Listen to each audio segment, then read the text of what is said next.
As we conclude our Season 1 episodes in December, we're eager to hear from you about your preferences for Season 2 programming. You can send us an email, a message on LinkedIn, or send a voice message on our website. We value your input and appreciate your continued support. Remember to explore our continuing education programs on the Multicultural Counseling Institute's website. Now onward to today's episode.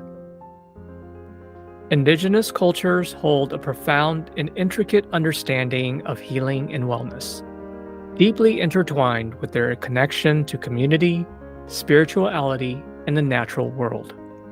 For psychologists seeking deeper meaning in their practice and exploring alternative approaches to client connection, what are the wisdoms passed down through generations of Indigenous knowledge? What are the examples in embracing a holistic approach that honors the interconnectedness of mind, body, and spirit, and to translate that to psychotherapy practice? In the past several decades, Latinx psychologists and professional organizations have embarked on a journey to rediscover Indigenous practices, seeking to integrate them in therapeutic approaches that resonate with the diverse populations they serve. What might that look like at the community level and going beyond the individualistic level? Welcome to People of Color in Psychology, the show that explores mental health topics specific to culture, diversity, and communities of color. I am your host, Jack Zhen. Our guest today is Dr. Manuel Zamarripa, the co-director and co-founder of the Institute of Chicana-X Psychology based in Austin, Texas. He is a trained licensed psychologist, clinician, college dean, and currently the president of the National Latinx Psychological Association. As a previous academic program director and associate professor, he was awarded the University of Texas System Chancellor's Innovations in Education Award in 2007. Dr. Zamarripa has been featured on NPR and in the LA Times. Dr. Zamarripa's publications and presentations in psychology and education focuses on Chicana, Chicano, Chicana-X well-being, racial responsiveness, cultural revitalization, social justice, and leadership.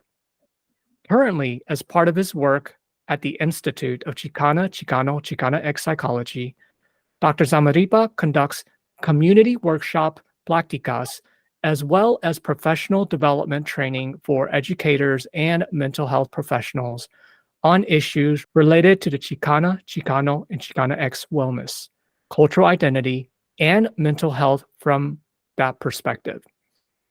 Today, Dr. Zamarripa will be discussing the way in which he is using liberation and healing through his work at the Institute and the leadership as the current president in NLPA.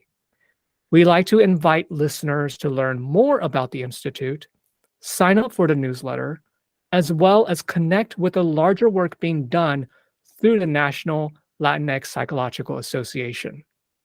Dr. Zamarripa, thank you so much for being on the People of Color in Psychology podcast.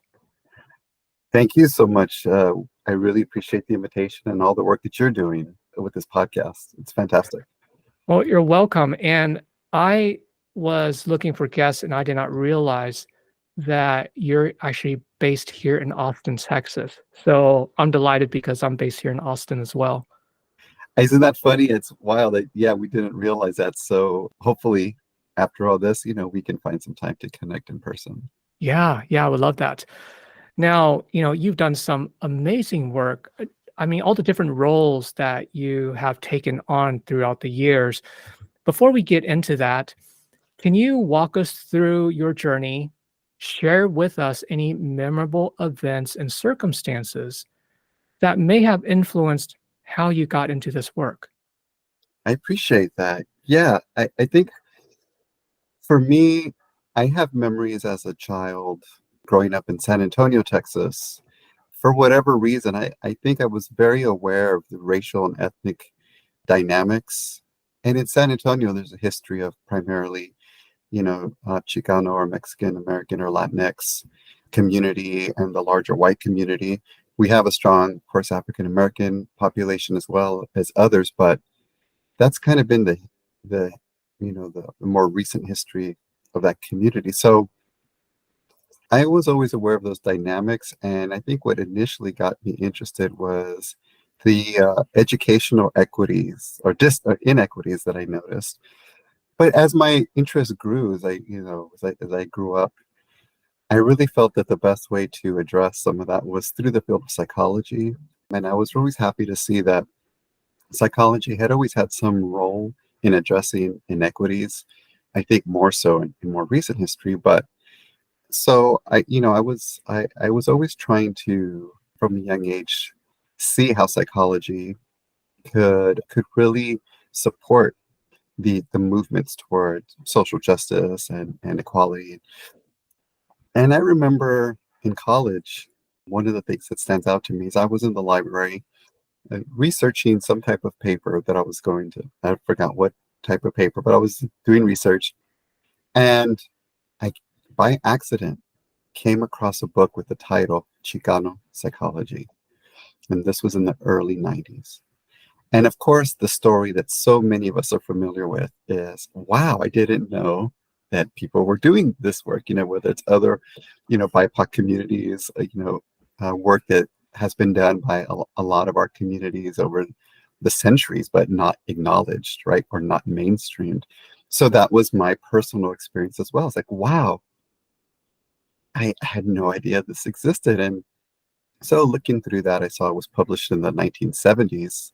So even further, amazement that if it was published in the 70s, well, then people had been doing the work even before that. So that was that awakening. And that was the first time I was able to really clearly see a path to intentionally integrate this sense of social justice, equality, civil rights with the psychology that I wanted to do. That was coming across that book it was important because it showed that people had been doing it. And up to then I had been thinking to myself, how am I going to integrate this on my own? So that was key. I think as I continue to learn more about that history and try to continue with some of the work that has been, that had been done, that led me to early on my interactions and my role with the NLPA, the National Latinx Psychological Association, because through my discovery of all the work that had been done, it kind of happened around the time that NLPA began to formulate. It had its roots in the 70s as the National Hispanic Psychological Association that was discontinued for over a decade. And so then when the National Latinx Psychological Association happened early in my career, it was right around that time where I had been doing all this discovery. So it was a nice continuity to see, the work was continuing. And I'll just say, I think the last piece for me was about 15 years ago, where I also began to, everyone's talking about, well, not everyone, but a lot of people are talking about this idea of decolonization. And I started coming into that in my own life, reconnecting to Indigenous roots and Indigenous ways of being, along with my life partner, my wife, my duality.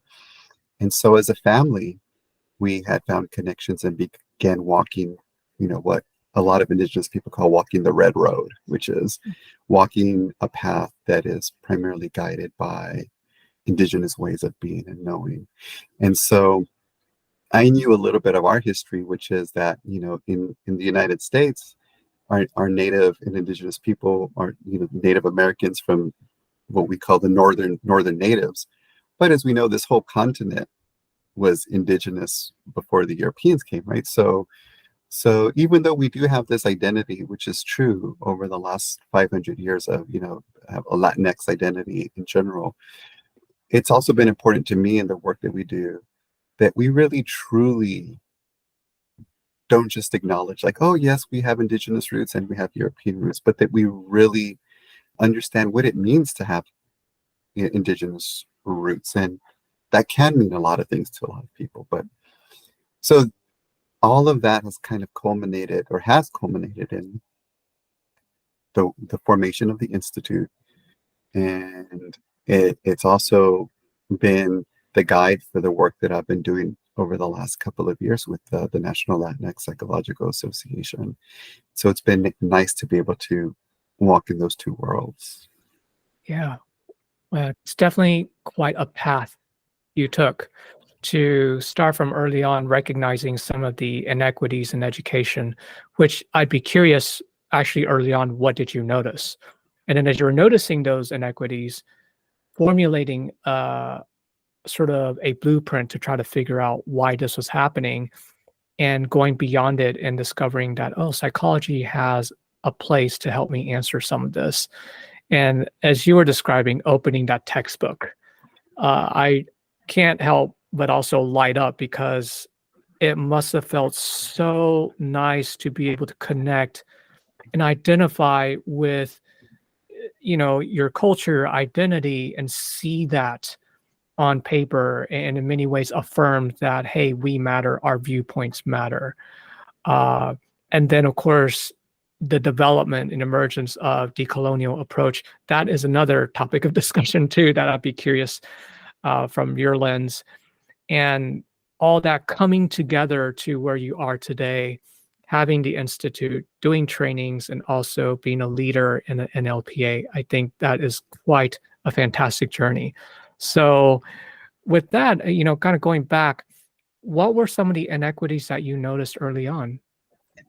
Thank you. Yes, I think, again, for me, in my context of San Antonio, Texas, at least through my experience in my eyes, as a young kid, I was really able to notice and see some of those differences in education opportunities, and to notice that a lot of the brown kids, and where there were other ethnic minority kids, could just see that the schools that were attended were, through a kid's eyes, right, never seemed to be, always seemed to be struggling. I'll add another layer, because both my parents were working class, but they were able to move from an area in San Antonio that was long, Chicano, Mexican, American, Latinx community, overwhelmingly low socioeconomic status, to a more lower to middle class neighborhood where I grew up. But all of our family still lived in the other barrio neighborhood. So we were always going back, and it always kept that connection for me. Another layer was that my parents were really big in Catholic school education, right? So me and my sister went to elementary school and Catholic school education, and they were always talking about how dangerous public school kids were. It was this narrative that, as a kid, I almost had a fear of, if there was a kid walking down the block and I thought they were from public school, I just didn't want to talk to them, because of all of this kind of narrative in these schools about, how dangerous public school kids were. And of course, they were always darker skinned, or, they were always, the kids that were kids of color. And so I can articulate all this now, but those kind of were these pieces that stuck with me. And of course, my parents always kind of talked a little bit about cultural pride, and always, politics always came up here and there about, the poor people, and the people of color always kind of getting the short end of the stick. And so I think I was able to put and I'm I don't know if you can see it to the camera or not, but I'm pretty brown skinned, and one of the things I remember is noticing just that my forearms were browner. I just have that memory, just noticing that they were brown as compared to a lot of my other classmates. And so when I kind of had those inklings, then through like middle school and high school, when you learn kind of history and civics and all of that, I started, noticing that where there was a civil rights movement, so there were struggles for desegregation, I started poking at the history around San Antonio, and of course noticed that Mexican Americans were also segregated throughout the Southwest and other places. I started, for some reason, discovering the school district's lawsuits for equal funding in, the inequitable funding. And San Antonio School District turned out to be the most famous inequity in terms of school funding case in U.S. history. And it took like 20 years. Ultimately, the Supreme Court came down with the decision that the education is not a fundamental right. Oh my And gosh. so that was all in and around San Antonio. So I kind of was in this environment, and I think just all those pieces kind of made me attuned to this. And so where psychology comes into this is, as I began to learn about psychology more, of course, there's the mental health piece, right? The clinical counseling, but it's a larger field. And where I saw psychology is it always had within it the study of identity development and cultural identity development and ethnic identity development. And I began to notice, of course, that a lot of my peers, we really didn't get validation or education of our own history and our own identity development. So that when I was learning all these things, and some of my friends cared about it, some of them didn't, I was talking, what occurred to me was like, we really, nothing really enforces and validates and grows our sense of who we are culturally. It's like we're invisible. And so that's what led me really into the field of psychology, was the work in identity development. And then, of course, how that connects to our overall wellness, our overall well-being, just our general sense of having a solid sense of self. Hmm.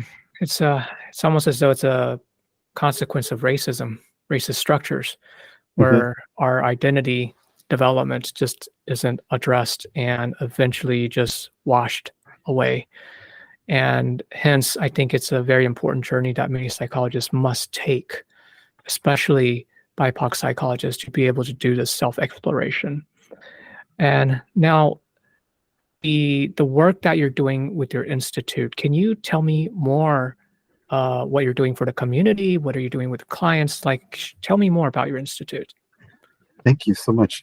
One of the things we wanted to do with the institute was it's more of a community-based institute. In other words, it's not connected to another like university, or it's freestanding. And one of the things that I loved about discovering Chicano psychology and all the connections and looking at all the work that a lot of these psychologists were doing, one of the things, of course, that stood out for me was, how can I communicate this to my community that I can see would benefit?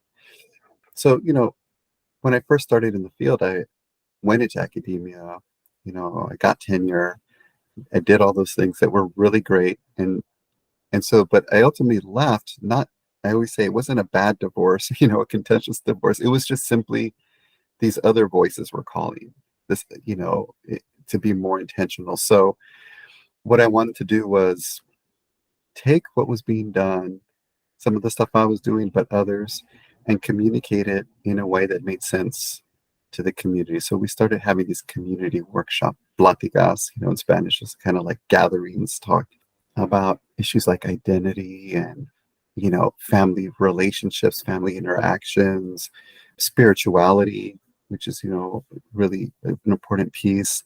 All the different areas that we could hear our community was struggling with and needed support around. And so we would integrate some of the work that was being done, some of the research, in a format that, wasn't like a presentation, but it was in a format that we used some key information, but then we really engaged and had the community also ask questions, respond, interact, and just made it very applicable to, what made sense for them. So it was a back and forth, like, what's going on in this area? We hear you. What are the struggles? What's happening? Oh, and as you're saying that, here's some of this research that's been done by these psychologists. How does that connect or not connect to where you're at, to what you're doing? And people began to respond to that. And we were doing it because we just felt Like, this is a gap. And so we didn't know whether people were going to respond or not. We just felt it was the right thing to do. So of course, though, from my training, I also wanted to connect with clinicians to kind of deepen, have other conversations around how do we really connect with our clients of color, with Latinx clients. So based on this work, we also started offering clinical trainings. Some of the initial ones were like browning your counseling, and we do a Chicanx affirmative therapy training. And so we started saying like, well, we have to do both community workshops and offering clinical trainings. And so that's kind of the format we've been following, and people have been responding and connecting. So it's been a good evolution. And so if folks are interested in learning more about these workshops and learning to work with Latinx Chicano communities, and you're delivering these workshops for clinicians, is that correct? Yes, we do clinician workshops as well. Yes, for sure. Okay. Okay. So we'll post your contact information on a show note so they can definitely reach out. The other part too you mentioned, which is this deep connection, and we are right now in the month of November doing this recording, and of course, the hope is that we're creating a Native American heritage series. So can you tell me more about some of the indigenous work that you're doing? Thank you. Yes, so yeah, all of this has been developing in real time with me in my personal and professional life. And one of the things that I began noticing was as me and my family began to reconnect to indigenous ways of knowing, indigenous healing and spirituality, learning from, we have our elder here in Austin and other surrounding elders that have been walking this path, is of course every people have their way of looking at the world and looking at what they call on in their experience for health and healing and wellness. And so as we began to connect to our, primarily Mexica or Aztec ways of knowing, recognizing that there were a lot of different peoples in that area, but just that's the medicine we connect with. We honor sacred energies that are around us, and every sacred energy has a way of helping us be in balance. And so just on my own in that path, noticing then as a psychologist where some of these parallels were. So for example, almost all indigenous peoples connect with the four sacred elements, around us: earth, wind, fire, water. Everyone has a little bit different interpretation and connection with that based on their experience. But the element of the wind is also the element of our breath, which connects to our voice. So it began to occur to me like, well, as clinicians, we use our voice often. And so we began to invite people that wanted to connect and to learn more, invite them to think about, to connect with, well, you can do this work as a clinician, and if you want to connect spiritually, this is what we're offering. So when you're doing your healing work, we invite you to connect to the sacred element of the wind.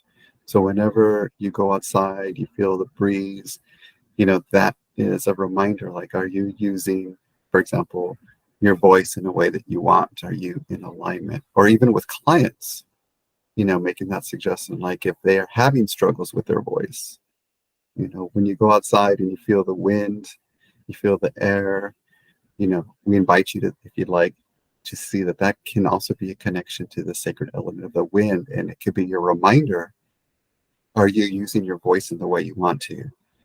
And so for me, that is also psychology 101, because then people are like, well, I'm very careful about wisdom and knowledge versus ceremony. I just don't do ceremony with everyone because that can be very sacred and important, but ways of knowing can also, can be helpful. So as therapists, we'll set a random timer to remember what we talked about, put a rubber band around your wrist. Like if you think of the template, people have always had ways of helping, but we haven't connected with indigenous ways of knowing. Everything's Western, everything's passed down to us, which is not bad, right?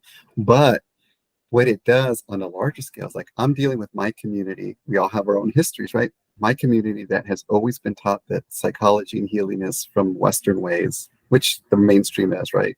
And this is the way to help.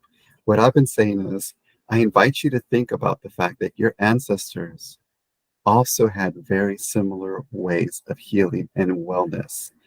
And if you want to talk about balance, there's the Ometeo, in Mexico, Ome meaning two, and Nahuatl and Teo meaning creation or sacredness. And so it's just the sacredness of two, of duality, of balance. And so for us, mental health is being in balance and mental struggles is being out of balance. So you can take a workshop from a Western perspective, which is fine, about how to balance your life. Or you can connect with this idea of the Ometeo, which comes from your lineage, which comes from your ancestral DNA, which you can connect with. And for me, that goes back to what you were saying earlier. How do we become culturally affirmed when everything is being erased? Well, one way is to know that as I learn about my healing and as I get mentally in balance, at a minimum, I'm using frameworks, and frameworks is, I hesitate to use that. That's Western because these are very passed down, I say sacred concepts, right?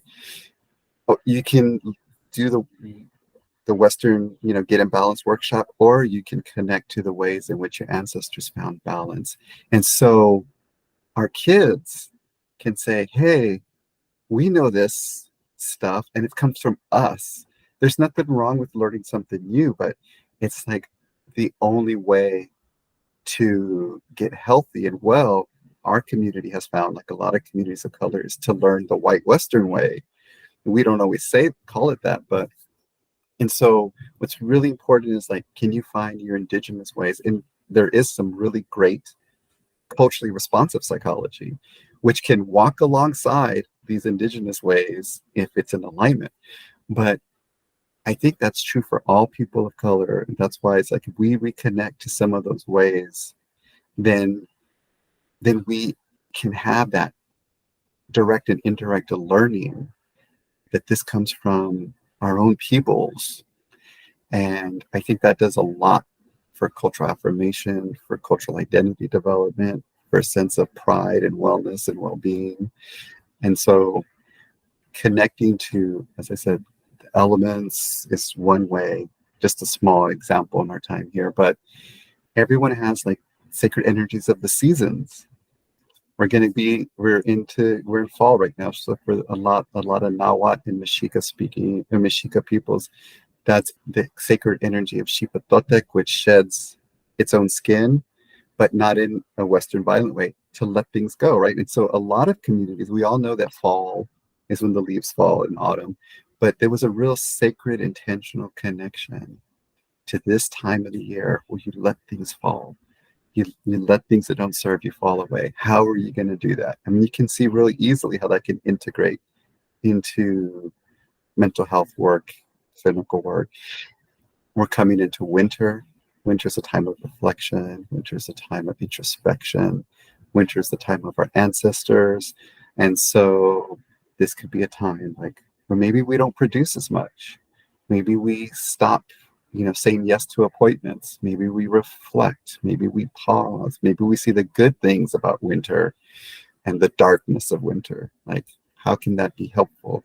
And so, to me, that's where I see what I call, that's part of our liberation and our healing, is reconnecting to some of these ways. And it's not about romanticizing them. It's just each of our communities should be able to articulate and connect with the ways that all of our communities have healed. and benefit from culturally responsive Western psychology as well. But I think we inadvertently accept that that way of psychology is, the way. And I think that's been part of what we've been trying to put out there, is that it can be a good way, but not the only way. Gosh, I thank you so much for sharing this with me. And I love the way you are very diligent and honoring the language and how you describe, say, the wisdom practices that have been passed down by generations of the indigenous folks.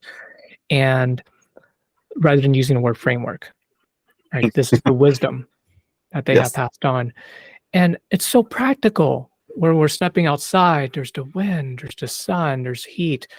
Mhm. And in many ways, we've lost the connection to that. And thank you for bringing that awareness piece, because it feels so freeing and liberating as you were describing the process to me. And I hope listeners, as they are listening to this, that they themselves also felt a little bit of that vitality that you just shared with us. So I really appreciate that.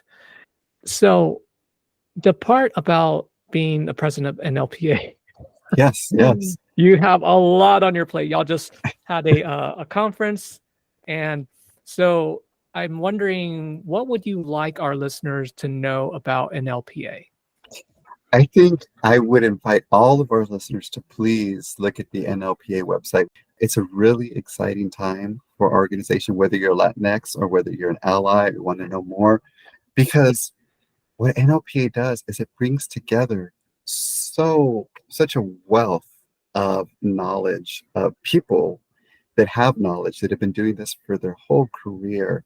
And that's when I talk about, the trainings that I do, but I tap into what some of these other great researchers are doing, that helps guide the work that I'm doing. I'm so grateful that they are in there doing the work. And NLPA allows people to be in community with all of those that are kind of at the forefront of Latinx psychology. And we have some people that have been doing this for 30, 40 years, and we have the up and coming people, students and new professors and new researchers and practitioners.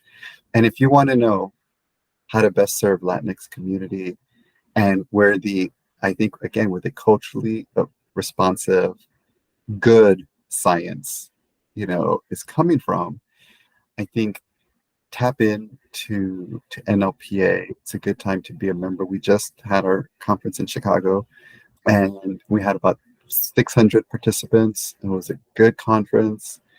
I think we're up to close to 1,000 members right now. We're in a good place to join and see what's happening. And we need people to keep this going. I mean, I don't want there to be a time like when I saw that Chicano psychology book in the early 90s and had to learn by accident some of this history, and to know that the National Hispanic Psychological Association started in the 70s and then just kind of fell off. And luckily, in the late 90s, people regrouped again, and now we've had NLPA for over 20 years. And so, but the only way that happens is if we continue to build that narrative. I mean, it's unbelievable, the intellectual wealth in terms of the members that we have, that people can tap into from all different aspects of Latinx psychology, whether it's child psychology, whether it's school psychology, whether what's happening with migration and immigration and trauma, cultural identity. I think connecting with this association is a gem. It's a key resource, and it's a wide tapestry.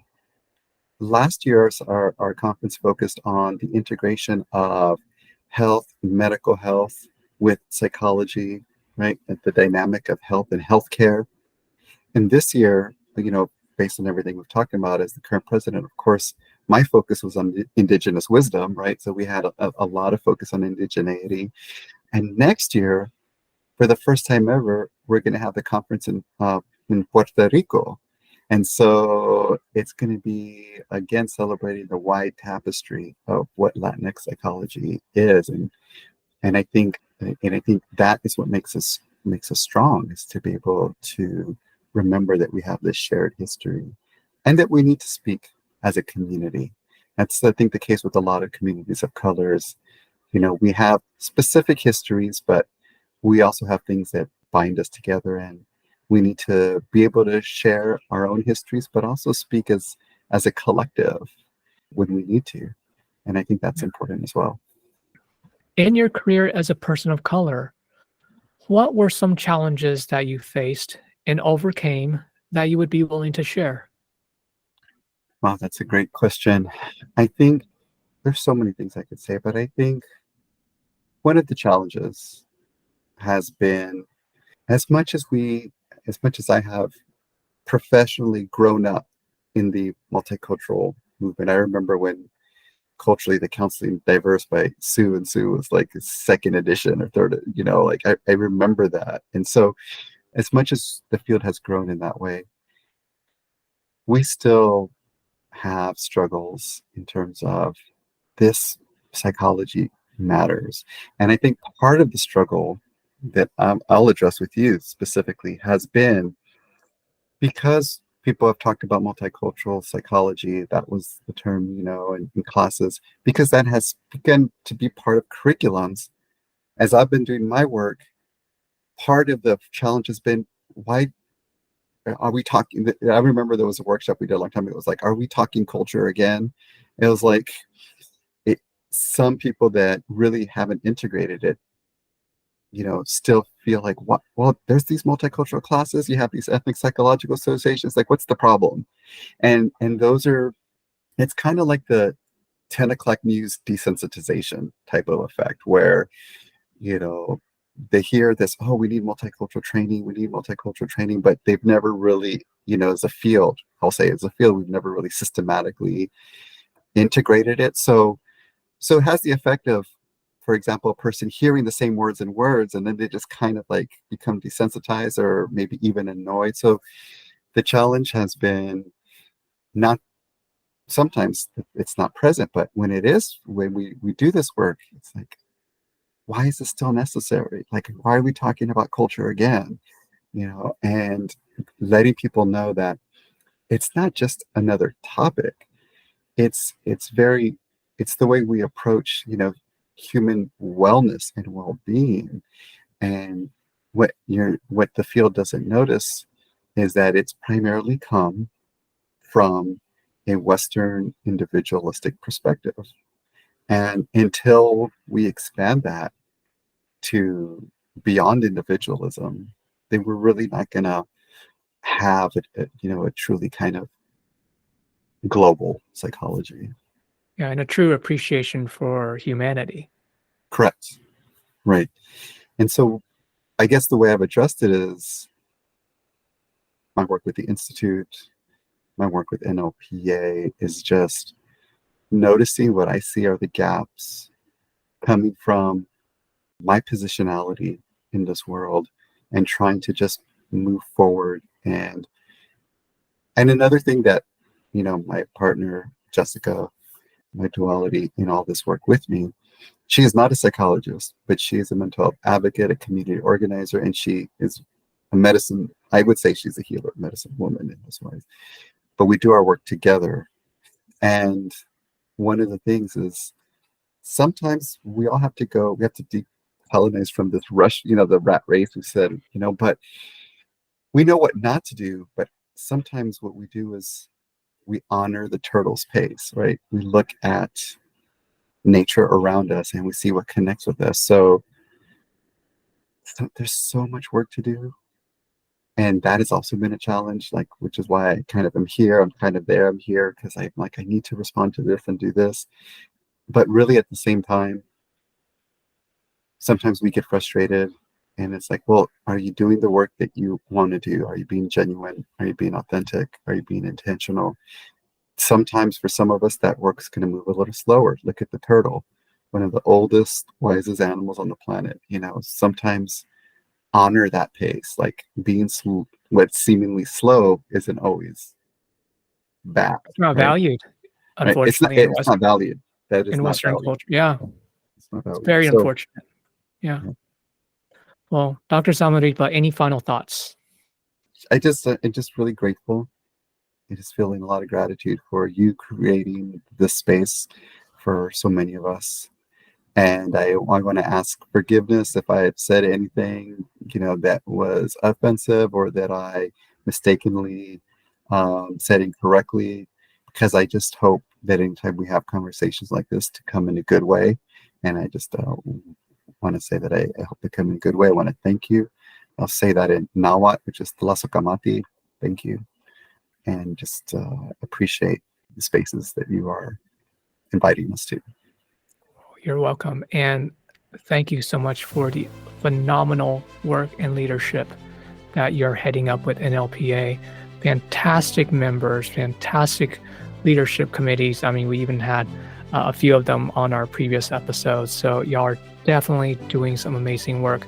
I'll link the membership link on our show notes and definitely include that. Well, Dr. Zamarripa, thank you so much for your time today. Thank you. Thank you. I appreciate it. A huge thank you to our listeners. If you like what you've heard, please share and subscribe to our podcast, People of Color and Psychology. Other ways to support us include registering for continuing education courses or making a donation on the Multicultural Counseling Institute's website. We value your input and appreciate your continued support. You can send us an email, a message on LinkedIn, or send us a voice message on our website. Until next time, this is your host, Jack Sun.